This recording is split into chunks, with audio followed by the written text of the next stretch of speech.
Hello everyone, welcome to our YouTube channel Saru ji S. अब आज की इस वीडियो में हम लोग देखेंगे सीटेट 25 जुलाई के लिए हमारा थर्ड चैप्टर है जियोग्राफी का क्लास 6 का पृथ्वी की गतियाँ। हम 2 चैप्टर्स कंप्लीट कर चुके हैं, तो शुरू करते हैं।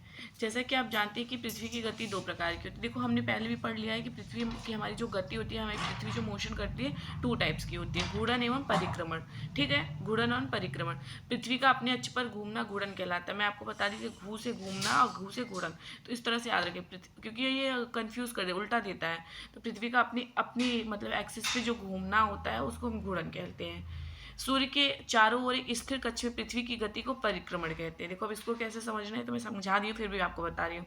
सूर्य हो गया, ठीक है। सूर्य के चारों ओर जो पृथ्वी है, मान लीजिए हमारी अर्थ हो गई, ये चक्कर लगा रही है, इसको क्या कहेंगे हम? परिक्रमण कहते हैं। यानी इसका परिक्रमा करें, जैसे हम मंदिर का परिक्रमा करते हैं उस तरह से आप ये समझ लो, ठीक है। पृथ्वी का अक्ष एक काल्पनिक रेखा। हमने ये भी देखा कि पृथ्वी का जो एक अक्ष है वो क्या है? काल्पनिक रेखा है, जो इसके कक्षीय सतह से 66.5 डिग्री का कोण बनाती है। वह समतल जो कक्ष के द्वारा बनाया जाता है उसे कक्षीय समतल कहते हैं। वह समतल जो कक्ष के द्वारा बनाया जाता है उसे क्या बोलते हैं? कक्षीय समतल कहते हैं। पृथ्वी से सूर्य जो है, पृथ्वी जो है वो सूर्य से प्रकाश प्राप्त करती है, तो हमें पता ही है कि देखो एक चीज़ है, जैसे हेड ऑफ डिपार्टमेंट हमारी फैमिली का कोई है तो वही तो हमारा पैसा वैसा सब हमें सब कुछ पढ़ने लिखने के लिए वही देता है ना। तो इसी तरह से इसका हेड ऑफ डिपार्टमेंट कौन है? सूर्य। तो यही अपना प्रकाश मतलब पृथ्वी को देगा ही ना। बस पृथ्वी का आकार गोले के समान है। पृथ्वी का हमारा जो है आकार गोले के समान है, इसलिए एक समय में सिर्फ इसके एक ही मतलब आधे भाग पर रोशनी पड़ पाती है। मतलब ये गोला है, इस भाग मान लो टॉर्च है, इस तरह आप डालोगे जो लाइट आएगी इसी तरफ आएगी, उसके पीछे तरफ नहीं आएगी ना, दूसरा भाग पे दूर होगा ना लाइट से, प्रकाश से आने। वहाँ पे क्या होता है? रात। जिस तरफ प्रकाश पड़ेगा वो दिन होगा, जिस तरफ नहीं होगा वो रात होगा। ये क्वेश्चन अगर आपने रीट डाला होगा तो रीट से आपको पता चल जाएगा कि रीट में भी आता है। ग्लोब पर वह वृत्त जो दिन रात को विभाजित करता है उसे प्रदीप्त वृत्त कहते हैं। ग्लोब पर वह वृत्त जो दिन और रात को विभाजित करता है उसे प्रदीप्त वृत्त कहते हैं। देखो, यह वृत्त अक्ष के साथ नहीं मिलता। यह वृत्त जो है ये अक्ष के साथ नहीं मिलता, जैसा कि आप चित्र 3.2 में देखेंगे। अभी मैं आपको दिखा देती हूँ, ये रहा चित्र, देख लीजिए। प्रदीप्त वृत्त जो है ये अक्ष के साथ नहीं मिल रहा है, ये है प्रदीप्त वृत्त और ये अक्ष है, ठीक है, इससे नहीं मिल रहा है। पृथ्वी अपने अपने अक्ष पर एक चक्कर पूरा करने में लगभग 24 घंटे का समय लेती है। पृथ्वी जो है अपने अक्ष पर जो टाइम पूरा करती है, मतलब चक्कर लेने में 24 घंटे का लेती है।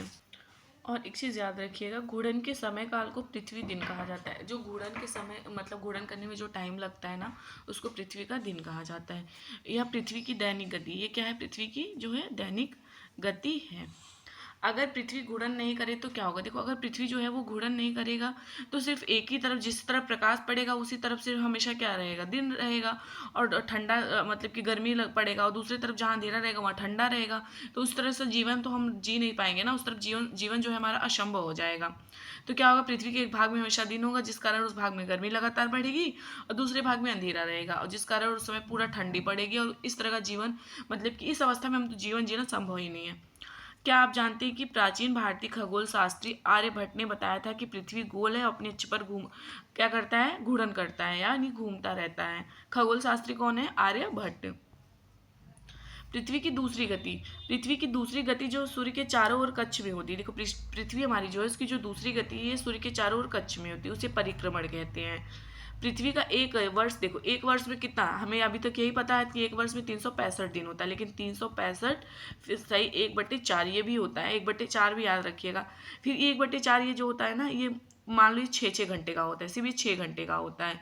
तभी तो ये 6-6 घंटे जो है ये 4 साल में मिला के लीप ईयर्स बनते हैं, तभी 6-12 फिर 18 फिर 24 होते हैं ना, तो यही जाके मतलब कि लीप ईयर्स होते हैं। लीप ईयर्स वो होते हैं ना जो हम 4 से डिवाइड करें तो हो जाएगा, जैसे 2024 लीप ईयर्स ही था, ठीक। ये 6 घंटे है ना, हम इसको जोड़ते नहीं, इस पर बाद में जो वही जोड़ते हैं, 4 साल मिला के इसको हम लीप ईयर्स बना देते हैं। 4 वर्षों में प्रत्येक वर्ष के बच्चे 6 घंटे मिलाकर एक दिन यानी 24 घंटे के बराबर हो जाते हैं। इसके अतिरिक्त एक दिन को फरवरी के महीने में जोड़ा जाता है। जैसे 28 का देखो मंथ होता है, लेकिन 4 मंथ के बाद देखो कोई आपका दोस्त होगा, उसका 29 को बर्थडे पड़ता होगा, 4 ईयर के बाद पड़ता होगा, 29 फैब को उसका बर्थडे होता होगा। ऐसा वर्ष जिसमें 366 दिन होते हैं उसे लीप वर्ष कहा जाता है। पता लगेगा कि अगला लीप वर्ष कब होगा। एक चीज याद रखिए, पृथ्वी जो है ना दीर्घ वृत्ताकार पथ पर सूर्य के चारों ओर चक्कर लगाती है। क्वेश्चन कई बार सीटेट में भी पूछ चुका है, रीट में या फिर बहुत सारे एग्जाम्स में। पृथ्वी जो है दीर्घ वृत्ताकार पे पथ पर सूर्य के चारों ओर चक्कर लगाती है, मतलब ये सूर्य हो गई और ये हमारी पृथ्वी होती, कैसे वृत्ताकार पे पथ पे लगाती है चक्कर, दीर्घ वृत्ताकार पे। ध्यान दीजिए कि पूरे कक्षा में एक ही दिशा में झुकी हुई, देखो देखेंगे हम एक तरफ पूरी झुकी होती है। समानतः एक वर्ष को गर्मी, सर्दी, वसंत, शरद ऋतुओं में बांटा जाता है। अभी देखो वसंत ऋतु स्टार्ट होने वाला है, ठंडी खत्म होने वाली है, तो इस तरह से, ठीक है। ऋतुओं में परिवर्तन, आपसे ये क्वेश्चन पूछेगा ऋतुओं में परिवर्तन कैसे होता है, तो ऋतुओं में परिवर्तन सूर्य के चारों ओर पृथ्वी की स्थिति में परिवर्तन के कारण होता है। किस लिए? ऋतुओं में परिवर्तन सूर्य के चारों ओर पृथ्वी की स्थिति में परिवर्तन के कारण होता है। आप देखेंगे कि 21 जून को उत्तरी गोलार्ध की तरफ सूर्य जो है उस तरफ झुका हुआ है, क्या है, उस तरफ झुका हुआ है। सूर्य की किरणें कर्क रेखा पे सीधी पड़ती है। देखो आप देखो कि जून वाली गर्मी जो है बर्दाश्त नहीं हो रही थी, इस वाली गर्मी तो ये कर्क रेखा पे सीधे पड़ रही है ना। ध्रुव के पास वाले क्षेत्रों में कम ऊष्मा प्राप्त होती है क्योंकि वहां सूर्य की किरणें तिरछी पड़ती हैं।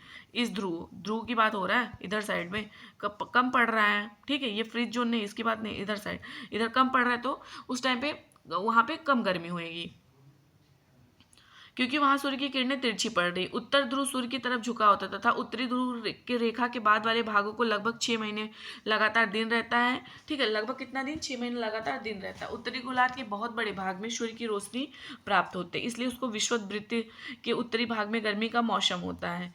21 जून को इन क्षेत्रों में सबसे लंबा दिन तथा सबसे छोटी रात होती है। आपसे पूछेगा सबसे लंबा दिन और सबसे छोटी रात कब होती है, तो ये 21 जून को होती है। इसे क्या कहते हैं? पृथ्वी की इस अवस्था को उत्तर अयनांत। आपसे एक चीज पूछेगा, उत्तर अयनांत किसको कहते हैं?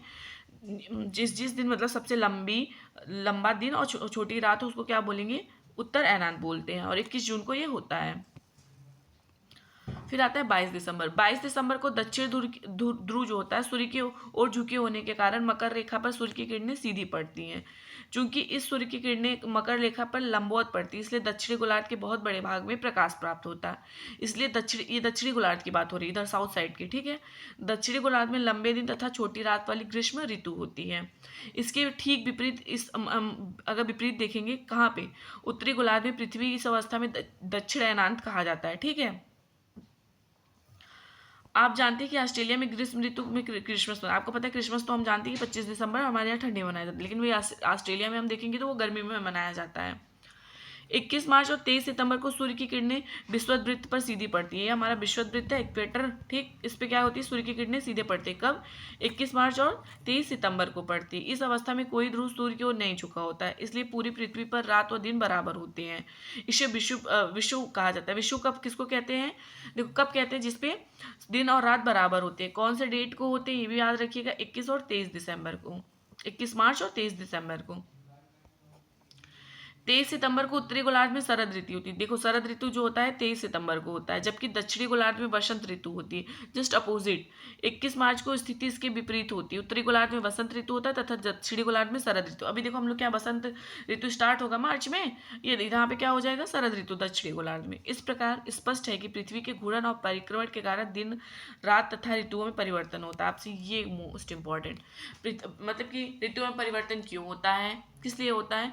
पृथ्वी के घूर्णन एवं परिक्रमण के कारण दिन एवं रात तथा ऋतुओं में परिवर्तन होता है, ठीक। तो ये हमारा चैप्टर समाप्त होता है। अगर आपको नोट्स लेना होगा, नोट्स की प्राइस 21 रुपीज़ है, उसमें हिस्ट्री, ज्योग्राफी, पॉलिटिकल साइंस तीनों हैं चैप्टर वाइज। तो आप लोग कमेंट करिएगा, मैं आपको नंबर्स सेंड कर दूंगी, तो फिर आप लोग उस पर व्हाट्सअप करिएगा। प्लीज़ वीडियो को लाइक करिएगा और चैनल को शेयर सब्सक्राइब